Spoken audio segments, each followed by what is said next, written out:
வணக்கம் குரு ஜோதிடம் சேனல் நேர்களே, நான் உங்கள் அன்பான சயின்டிபிக் வேதிக் அஸ்ட்ராலஜர் அஸ்ட்ராலஜி பேசுகிறேன். நல்லது நினைப்போம், நல்லதே நடக்கும். சயின்டிபிக் வேதிக் அஸ்ட்ராலஜி முறையில, அதாவது அறிவியல் சார்ந்த ஜோதிட கருத்துக்கள் நம்ம பார்த்து கொண்டிருக்கிறோம். எப்படி நம்மளுடைய போன பிறவி பாவ புண்ணியங்கள் இந்த பிறவியில நம்மளுடைய கர்மாவாக செயல்பட்டு வாழ்க்கையிலோட சாதகமான சம்பவங்களாகவும் சாதகமற்ற சம்பவங்களாகவும் நம்மளுடைய அந்த கர்மாவே ஒளி தத்துவம் பிரகாரம் ஜோதிடத்துல எப்படி கர்மா செயல்படுகிறது, நம்மளுடைய தசா புக்திகள் எப்படி நம்ம வாழ்க்கை சம்பவங்களை நிர்ணயிக்கிறதுங்கிறது துல்லியமா நம்ம பார்த்து கொண்டு இருக்கிறோம். ஆனா இந்த வீடியோல பாத்தீங்கன்னா கோச்சார அடிப்படையில பார்க்க போறோம். ஏன்னா நம்ம தசாபுக்திகள் பார்க்கும்பொழுது பிறந்த தேதி, பிறந்த நேரம், பிறந்த ஊர் வேணும்.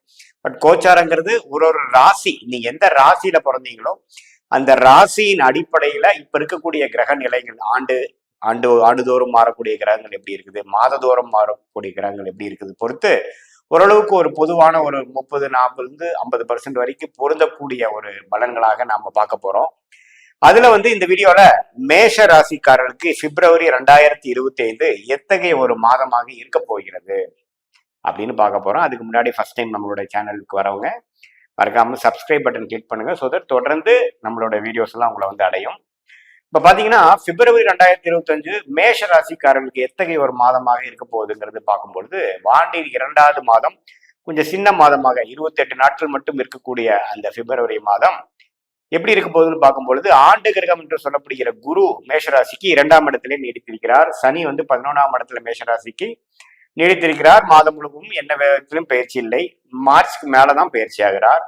ஸோ 11ஆம் இடத்துல சனி, 2ஆம் இடத்துல குருங்கிறது ரெண்டு மிகப்பெரிய கிரகம் தனம் லாபஸ்தானத்தில் இருப்பது மேஷராசிக்காரர்களுக்கு கடந்த ஒரு வருஷமா, குறிப்பா ஒரு 8-7 மாசமாவே சில சாதகமான பலன்களை கொடுத்து கொஞ்சம் தனப்புழக்கம், பணப்புழக்கம் இதுல எல்லாம் கொஞ்சம் ஒரு நல்ல விஷயத்தை கொடுத்துட்டு இருக்கிறாருங்கிறதான் உண்மை. தசாபுக்திகள் ஓரளவுக்கு நியூட்ரலாவோ ஒரு நல்லா இருக்கும் பட்சத்தில். அதே சமயத்துல ராகு 12ஆம் இடத்திலும் கேது 6ஆம் இடத்திலும் குரு பார்வை இருக்கிறது. இந்த வெளிநாடு சம்பந்தப்பட்ட விஷயங்கள், கடன் மூலமாக சம்பாதிக்கிறது, குடுக்கல் வாங்கல், இம்போர்ட் எக்ஸ்போர்ட், இது மாதிரி விஷயங்கள் எல்லாம் நிறைய மேஷராசிக்காரங்கள் அது மாதிரி அவங்க எல்லாம் ஈடுபடுறவங்களுக்கு எல்லாம் நல்ல ஒரு மாற்றத்துல, வாழ்க்கையில ஒரு மாற்றத்தை கொடுக்கக்கூடிய அமைப்புகள் போய் கொண்டிருக்கிறது கடந்த ஒரு 4-5 மாசமா. அதுவும் பாத்தீங்கன்னா பிப்ரவரி மாசம் அதே போக்கு இருக்க போகுது. தனப்புழக்கம் நல்லா இருக்க போகுது. ராகு கேதுகளும் நல்ல பலன்கள் தான் கொடுக்க போகிறார். இந்த மாத பலன்கள் எப்படி இருக்கிறார்னு பார்க்கும் பொழுது, மேஷராசியோட அதிபதியாகிய செவ்வாய் 3ஆம் இடத்துல நீடித்திருக்கிறார். அதாவது ஜனவரி மாசம் வக்ர ரீதியாக கடகத்தில் இருந்த ஒரு 3 மாதமாக கடகத்தில் இருந்த செவ்வாய், நீச்சப்பட்ட செவ்வாய் 3ஆம் இடம் என்று சொல்லப்படுகிற மிதுனத்துக்குள்ள இந்த மாதம் முழுக்க ராசி அதிபதி இருந்து 9ஆம் வீட்டை 7ஆம் பார்வையாக பார்க்கிறார், 6ஆம் வீட்டை 4ஆம் பார்வையாக பார்க்கிறார், 8ஆம் பார்வையாக தொழில் ஸ்தானத்தையும் பார்க்கிறார்.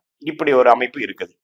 ஸோ இப்படி இருக்கும் பொழுது என்னன்னா, கொஞ்சம் முயற்சிகள், கொஞ்சம் நம்ம என்ன பண்ணணும் அப்படிங்கிற விஷயத்துல கொஞ்சம் குறிப்பா செய்யக்கூடிய அமைப்பு. ஏன்னா ராசி அதிபதியை 10ஆம் வீடு கனெக்ட் ஆகிறப்போ தொழில மேன்மை, தொழில போக்கஸ் அதிகமா இருக்கக்கூடிய அமைப்புகள் நீடித்து இருக்க போகிறது. அதே சமயத்துல புதன் பாத்தீங்கன்னா 11ஆம் தேதி, பிப்ரவரி 11ஆம் தேதி 10ஆம் இடத்துல இருக்கக்கூடிய புதன் 11ஆம் இடங்கிற லாபஸ்தானத்துக்கு போறது நல்ல விஷயம். அதே சமயத்துல சூரியனே 10ஆம் இடத்துல நீடித்திருக்கிறார். முதல் 13 நாட்கள், அதாவது ஜனவரி 14ஆம் தேதியிலிருந்து பிப்ரவரி 13 வரைக்கும் சூரியன் 10ஆம் இடத்துல மேஷராசிக்கு இருக்கிறவங்களுக்கு நல்ல உயர்வு. போன மாசம் நம்ம பார்த்திருப்போம். ஓரளவுக்கு மேஷராசிக்காரங்களுக்கு நல்ல ஒரு தொழில் மேன்மை, வேலையில ஒரு உயர்வு, ப்ரமோஷன், ஒரு இதுவரைக்கும் கஷ்டப்பட்டுட்டு இருந்தது திடீர்னு ஒரு அமைச்சுக்கிறது, சில விஷயங்கள் நாமளே எல்லாமே கைகூடி வந்தது சார், எல்லாமே ஃபெல் இன் பிளேஸ் அப்படிம்போம், ஃபால் இன் பிளேஸ் சொல்லுவோம், அது மாதிரி அமைஞ்சதுங்கிற மாதிரி விஷயங்கள் பிப்ரவரி 13ஆம் தேதி வரைக்கும் சில பேர்த்துக்கு நல்ல மேன்மை, அவங்களோட ஸ்டேட்டஸ், வேலை, தொழில நல்ல மேன்மை கொடுக்கக்கூடிய அமைப்பு பிப்ரவரி 13 வரைக்கும் இருந்து, அதுக்கப்புறம் 14ஆம் தேதிக்கு அப்புறம் கும்பத்துக்கு போய் நல்லாவே மேன்மை, லாபத்தை கொடுக்கக்கூடிய அமைப்புல இருக்கிறார். அதுல குறிப்பா ஒரு பிப்ரவரி 3ஆவது வாரத்துல சனியோட சேர்க்கை பெறுகிறார். சனியும் சூரியனும் சேரும் பொழுது கொஞ்சம் தகப்பனார் சார்ந்த விஷயங்கள், அரசு சார்ந்த விஷயங்கள், அது சிம்மத்துக்கே கனெக்ட் ஆகி நம்ம மாசி மாசத்துல இப்படி சூரியன் சனியோட சேர்ந்திருக்கிறது கொஞ்சம் அரசியல் சார்ந்த விஷயங்கள், கவர்மெண்ட் ரிலேட்டட் இன்கம் டேக்ஸ், அது மாதிரி விஷயங்கள்லாம் கொஞ்சம் பிரச்சனைகள் வரலாம். கொஞ்சம் கவனமாக இருக்கணுங்கிறது தொழிலில் இருக்கக்கூடிய மேஷராசிக்காரங்கள் கேட்டுக்கொள்ளப்படுகிறது. ஏன்னா அவங்க கொஞ்சம் டேக்ஸ் எல்லாம் கட்டுறாங்களா, ஜிஎஸ்டி எல்லாம் பண்றவங்களாம் பார்த்தீங்கன்னா கொஞ்சம் கரெக்டா பண்றாங்களாங்கிறதையும் கொஞ்சம் பார்த்துக்கணும். ஏன்னா சூரியன் சனி சேர்க்கை வந்து கொஞ்சம் ஒரு ரிஸ்கான ஒரு அமைப்பு தான், அது கொஞ்சம் பார்த்துக்கணும். ஏன்னா சிம்மத்துக்கு கனெக்ட் ஆகிறார். ஸோ மற்றபடி அது ஒரு 3 நாள் 4 நாள் 5 நாள் டிஸ்டர்பன்ஸ் இருக்கும். அதுக்கப்புறம் இயல்பா சனி விட்டு விலக போகக்கூடிய அமைப்பு தான் சூரியனுக்கு இருக்கு. அது வந்து நம்ம ஒரு லாங் ஸ்டாண்டிங்கான ஒரு விஷயமா வராது. அந்த டைம்ல கொஞ்சம் கவனமா இருக்கணும். மற்றபடி சுக்கிரன் பார்த்தீங்கன்னா கிட்டத்தட்ட உச்சம் பெற்று மீனத்திலேயே 12ஆம் இடத்துல உச்சம் பெற்று நீடித்து ராகுவோட சேர்ந்திருக்கிறது. இது மாதிரி சுப செலவுகள், என்டர்டெயின்மெண்ட் விஷயத்துல ஒரு ஒரு வசதி வாய்ப்புகள் பெருகிறதுக்காக, ஒரு டிராவலிங்காக நிறைய செலவுகள் ஆகக்கூடிய அமைப்புல குறைவே இல்லாத ஒரு மாதமாகவும் இருக்கிறது. வருமானமும் நன்றாக இருக்கிறது, செலவும் அதிகமாக இருக்கக்கூடிய அமைப்பு வந்து சுக்கிரன் பாத்துக்கிறாரு. ஸோ தொழில் மேன்மை உண்டு, தொழில லாபம் உண்டு, அதே சமயத்துல செலவுகளும் உண்டு, டிராவலிங் உண்டு, அலைச்சல்கள் உண்டு. நிறைய வந்து ஒரு பிசினஸ்க்காகவும் வேலைக்காகவும் ஃபோக்கஸ் பண்ணி சில மேன்மையும் பெறக்கூடிய அமைப்புகள் கண்டிப்பாக மேஷ ராசிக்காரர்களுக்கு 2025 பிப்ரவரி மாதம் மாத கிரகமாகிய புதன் சூரியன்லாம் 10ஆம் இடத்துக்கு கனெக்ட் ஆகி நட்பு வீட்டுல இருந்து நல்ல ஒரு அமைப்புல இருக்கிறதுனால நல்ல மேன்மை இருக்கக்கூடிய அமைப்பு, நல்ல மனம் உற்சாகப்பட்டு இது மாதிரி காதல் ரிலேட்டடான விஷயத்துல இருக்கிறவங்களுக்குலாம் ஒரு அந்நியரோட பழகிட்டு இருக்காங்க. அது வந்து காதலா மாறக்கூடிய ஒரு ஃப்ரெண்ட்ஷிப் வந்து காதலா மாறக்கூடிய அமைப்பு இந்த ராகுவோட சுக்கிரன் சம்மந்தப்படும் பொழுது மேஷராசிக்காரருக்கு நிறைய பேருக்கு அது மாதிரி அமைப்புகள்லாம் உண்டு. ஃபியூச்சர்ல அதே பார்த்தீங்கன்னா மேரேஜ் ஆகக்கூடிய அமைப்புகள்லாம் உண்டு. ஸோ இது மாதிரி நிறைய விஷயங்கள் அடுத்தடுத்து நடந்து ஒரே டிராமாட்டிக்கான ஒரு சம்பவங்கள் நிறைந்த ஒரு மாதமாக பிப்ரவரி 2025 மேஷராசிக்காரர்கள் உண்டுங்கிறது நீங்க தெரிஞ்சுக்கணும். ஆண்டு கிரகம் குரு சனி இருக்கிறது நம்ம மேன்மை. அது மார்ச் மாசம் வரைக்கும் இந்த ஒரு பொசிஷன் இருக்கிறது. மேஷராசிக்காரர்கள் பலன் அணிவிக்க வேண்டும். இதுல நல்லா மேக்சிமம் என்ன பண்ணிக்க முடியுமோ பண்ணிக்கணும்.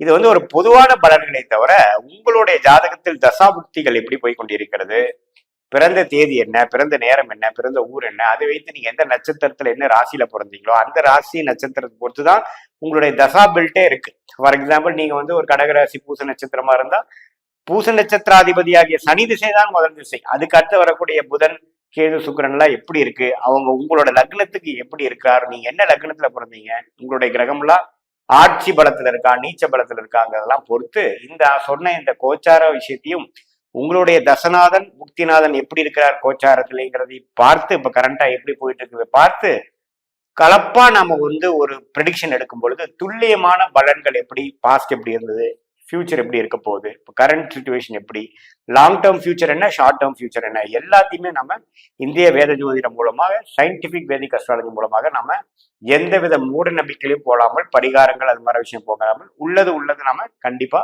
தெரிஞ்சுக்கலாம் அப்படிங்கிறது நீங்க தெரிஞ்சுக்கணும். மீண்டும் மற்றொரு காணொலியில் சந்திப்போம். நன்றி, வணக்கம்.